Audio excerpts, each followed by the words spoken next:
दुआर पर ईंटा ना जातरला, केहू दुआर पर बालू ना जातरला। आज दुआर पर सबका ईंटा बालू सब चीज जा रहा भाई, घर बना रहा बालू। पहले रोड पर गिरता था, दौरी में लोग बालू आ ईंटा कपार पर ढोकर लाते थे। एकरा से अच्छा केहू होखे तो आवो करे कि हमके सपोर्ट करब सन, वो आके बताओ कि हम ओकरा से ज़्यादा हम कर सके नहीं, हमारे लगी क्षमता बा, हमारे लगी अथी बा, समय बा, तो हमने के कोनो दिक्कत नहीं है। अब BA, BCom, BSc और MA, MCom करें विश्व की सबसे बड़ी यूनिवर्सिटी इग्नू से। सॉल्ड असाइनमेंट और गाइड बुक्स प्राप्त करें। संपर्क करें Mahakal computers, DAV college gate के सामने, सिवान। नमस्कार, हमें राना रुआ देख रहा बनी मैच बॉक्स, और मैच बॉक्स की टीम अभी भी रघुनाथपुर पंचायत में। रघुनाथपुर पंचायत के ही रेफरल अस्पताल के पीछे हम बानी और ये दक्षिण टोला हो। आ दक्षिण टोला में आज हम पहुंच चुकल बानी। तब दक्षिण टोला में कितना विकास भइल बा, वार्ड नंबर शायद 4 हो। तब एजा कितना विकास भइल बा, कितना नहीं भइल, एजा बातचीत कल जाओ।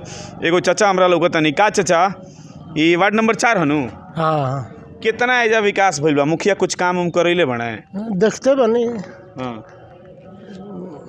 ये रास्तवा मुखिया के बनावल कि BDC के बनावल? मुखिया के बनावल। के मुखिया रहे? किशोर। अच्छा, राजकिशोर यादव जी। उनकरे बनावल। एकरा अलावा कुछ चाचा एजा विकास भइल बा? आई माटी वाटी भराइल बा। हाँ, अभी पूरा नहीं भरे, लेकिन भराइल बा। अच्छा, हाँ। चली आगे हम अरुआ के लिया के चलतनी, आगे बातचीत करतनी। आगे काफ़ी लोग हमरा कुछ लौकता जरा से हम बातचीत करे कोशिश करें कि आखिर विकास भइल बा तो कितना भइल बा, कितना नहीं खे भइल। जो भी बा क्लियर समझ में आ जाए। एगो चाचा एजा लौकतनी, यहाँ से जान लहल जाओ। ये रास्ता हटे रेफरल अस्पताल के पीछे वाला रास्ता हटे, जो सीधे जाके दक्षिण टोला में चल जाला।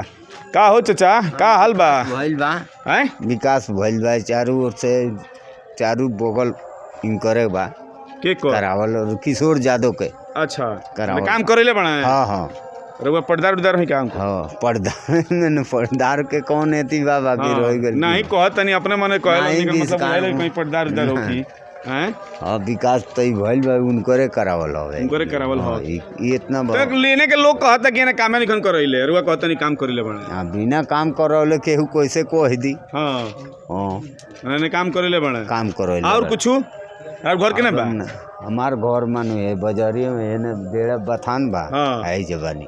अच्छा, देवी माई तो हमार घर बा। हाँ हाँ हाँ, चली देवी माई तो घर बा। आगे और बढ़ल जाओ, आगे बातचीत कर। अच्छा अच्छा अच्छा, जी जी जी जी, चलिए हम आगे लेके चलतनी। एजा डॉक्टर साहब के क्लिनिक भी बा, डॉक्टर विजयनंदन यादव के यहाँ के क्लिनिक बा। डॉक्टर साहब हमारा लौकिए गई नहीं, होने सामने लौकतनी, शायद मरीज उरीज देखतनी, तो वहाँ से बातचीत कर लेहल जाओ। जी जी, बढ़िया। डॉक्टर साहब से हम पूछे की कोशिश करें, अगर वहाँ के फ्री होके तो डॉक्टर साहब से भी हम जाने की कोशिश कर लेता नहीं, चूँकि यहाँ के भी रघुनाथपुर में काफ़ी समय से बानी, और एजा के हर एक गतिविधि, सांस्कृतिक गतिविधियों को चाहे शैक्षणिक गतिविधियों को में यहाँ के बढ़ चढ़ के योगदान रहल बा इस क्षेत्र के विकास में। तो डॉक्टर साहब से जान लल जाए, चूँकि यहाँ के जो अनुभव हुई वाकई में बहुत काम के हुई और अच्छा हुई। डॉक्टर साहब रुआ तो काफ़ी समय से एजा बानी और काफ़ी लोग के देखले होखे, मुखिया लोग के, वर्तमान के जो 5 साल बीतल है में कितना विकास भइल बा? ऐसा कहिए कि पहले तो विकास ही नहीं हुआ था, जो भी हुआ है 5 साल में ही विकास हुआ है। अच्छा, लोग जो आते थे हमारे यहाँ हॉस्पिटल में, 6 महीना हमारा हॉस्पिटल बंद हो जाता था पानी लगने के चलते। आज कोई गिर कर आता था, कोई गोड़ काट कर आता था, आना उसको जरूरी था, उसकी ऐसी में सोचते किसी तरह उसको आना ही आना था।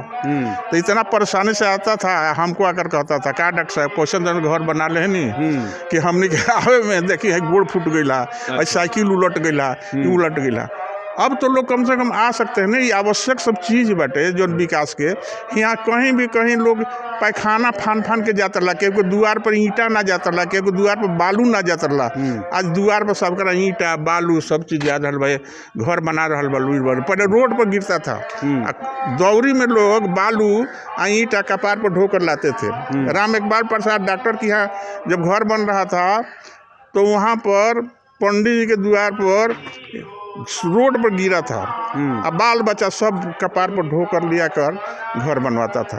आज वहाँ भी पहुँच रहा बा, सब जगह सुगम चीज पहुँचल बा। सबसे जरूरत बा ये बेरा केहू के बुखार हो जाए, बीमार हो जाए, अनकॉन्शस हो जाए तो एम्बुलेंस द्वार पर आ जाई।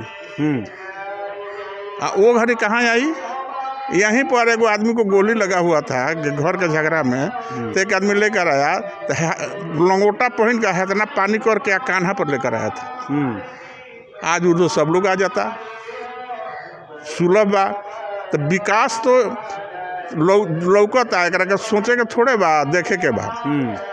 अब विकास अभी तो बहुत बढ़ चढ़ के हो गई बा, जितना ना चाहल जाता हमको सोचलू ना जितना विकास हुई दक्षिण टोला में उतना हो गई बा। दक्षिण टोला में कहीं पर रास्ता ही नहीं था, कहीं आने जाने के रास्ता ही नहीं है। अभी भी आदमी प्रयत्न में बा, तनी जमीन दे दो तो हुआ से आंगनबाड़ी से सीधा रोड बनावे खातिर कोई प्रयास भइल है, वो लोग के मनावल जाता है। जाके देवी माई तर सटे वाला रोड बा, वहाँ भी थोड़ा सा लोग रोकले बा, ओकरो विकास कल जाता और वो हो जाई तो नवादा वाला रोड में, ये में रोड में एकदम रिंग हो जाई रोड के, आ केनियों से कहीं से रुआ सके नहीं। आजकल के स्थिति में कहीं भी परिस्थिति अगर विपरीत भइल तो जल्द से जल्द डॉक्टर के यहाँ ना जाए तो रोड कैजुअलिटी हो जाए। बिल्कुल बिल्कुल। तो ये तो विकास हुआ है, और विकास हुआ है तो इसलिए हुआ है कि जो अभी भी जो मुखिया हैं उस आदमी के पास इसके अलावा कोई काम ही नहीं है।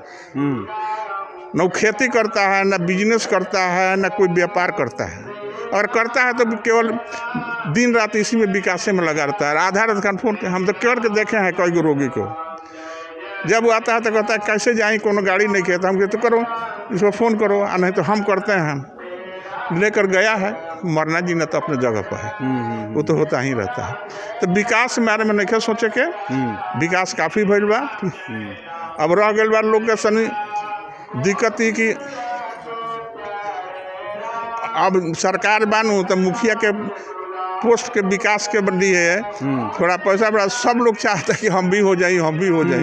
सवाल बाकी रोवा लगी होखे को तरह कुबत एकरा से अच्छा के होखे तो आवे करे कि हमके सपोर्ट करब सन, वो आके बताओ कि हम ओकरा से ज़्यादा हम कर सके नहीं, हमारे लगी क्षमता बा, हमारे लगी अथी बा, समय बा, तो हमने के कोनो दिक्कत नहीं है जी।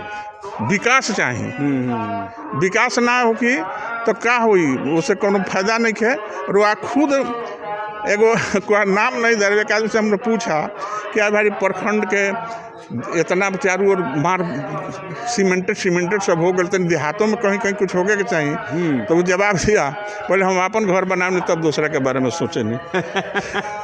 तो ऐसा विकास पुरुष अगर हो तब तो यहाँ के विकास हो। हम तो ये कहे कि फिर मौका दिया जाओ, ये दुर्लभ चीज़ बा, आई अगर हो जाता दोबारा तो जौन बाकी बताओ विकास हो जाए। अब विकास तो करे खातिर एक आदमी से ना होला, राजा राज ना चलावेला, मंत्री चलावेला। अगर वो लगी अच्छा लोग के समूह बा, अच्छा समझावेला लोग बा, तो वह गलत काम करिए ना पाए। अगर नहीं खे तो केहू बताही वाला नहीं तो रोज मूर्खताइए हो, जो झगड़ाइए हो, जो झंझटाइए हो। ईगो ना पाले के बाद पब्लिक के काम करे के, पब्लिक के सेवा करे के बाद बस। चलिए डॉक्टर साहब बहुत बहुत धन्यवाद। चलिए हम आगे भी चल के देख लेते नहीं, चूँकि डॉक्टर साहब के अनुभव जौन बा और यहाँ के जौन बात रहो वहाँ का अनुभव बहुत जानल जरूरी रहो। काम भइल बा नइखे भइल, लोग पक्ष में बोली विपक्ष में बोली, सारा बात आवत रही। बहरहाल चलिए आगे बढ़ी, लेके चलतनी अगर केहू मिली तो ओकरा से भी बातचीत करे के हम कोशिश करम।